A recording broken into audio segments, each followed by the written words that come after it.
mémoire de Master 2 et stage en entreprise, mais également recherche d'entreprise en alternance pour les personnes qui sont dans une telle situation. Le mémoire peut être un levier d'accessibilité à l'emploi au poste de juriste à partir de votre sujet de mémoire. Lorsque vous prenez un sujet de mémoire qui combine plusieurs compétences de différents référentiels de l'examen, prenons le cas du master droit du numérique, master droit fiscal, master finance publique. Nous avons 3 spécialités différentes, mais pourtant qui peuvent se retrouver dans une problématique d'un mémoire et faire de cette problématique un levier d'accessibilité à l'emploi à partir des compétences techniques que la combinaison des compétences des 3 masters peuvent converger vers les besoins d'entreprise ou de certains services de l'État. Prenons le cas de la fiscalité.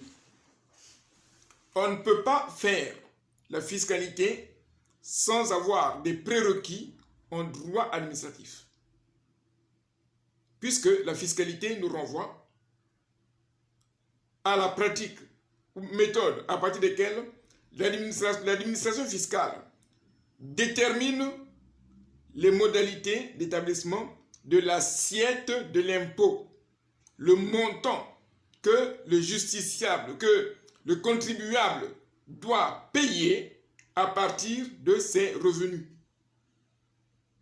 Le contrôle fiscal, c'est l'activité qui va consister à réaliser un contrôle sur les modalités de paiement de l'impôt en établissant une cohérence entre les recettes réalisées ou les revenus réalisés et les déclarations qui ont été formulées ou adressées auprès de l'administration fiscale.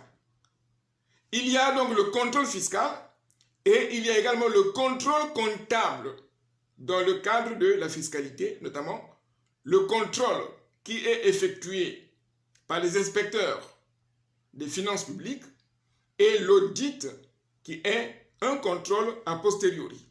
Donc, à partir de ces compétences, on peut mobiliser le droit administratif, les finances publiques et le droit fiscal. Au-delà de ces disciplines, à quel niveau se situe le droit du numérique dans un mémoire de fiscalité ou de droit fiscal?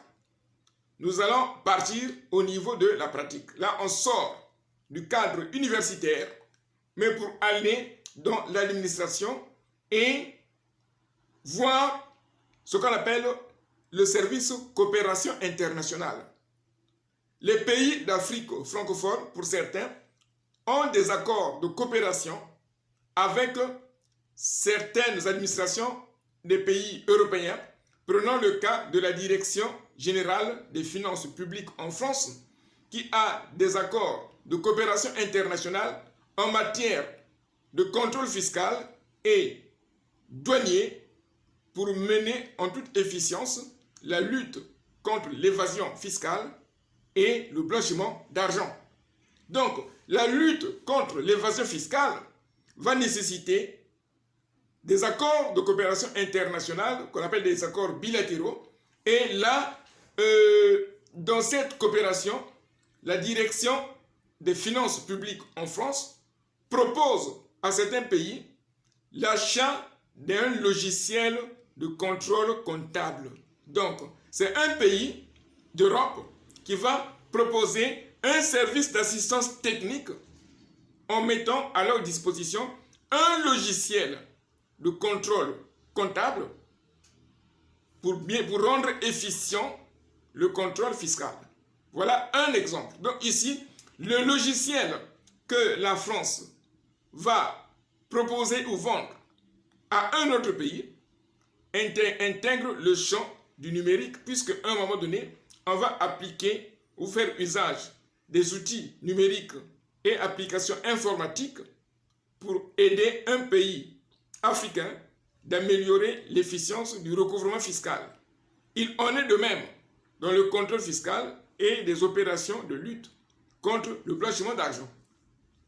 Donc, il y a des accords de coopération internationale entre ministères d'un État à un autre pour essayer de développer les relations bilatérales. Donc ici, la coopération internationale peut être un des exemples dans lequel on va trouver la combinaison entre le droit du numérique, le droit administratif et le droit fiscal et le droit de la comptabilité publique.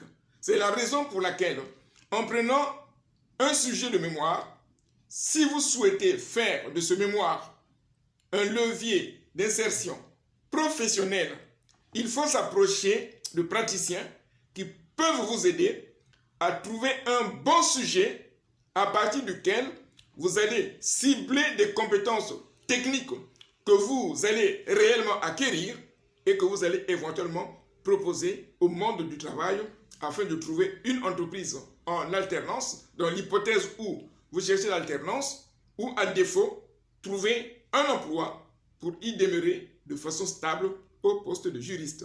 Si vous avez des questions, n'hésitez pas à les poser dans les commentaires.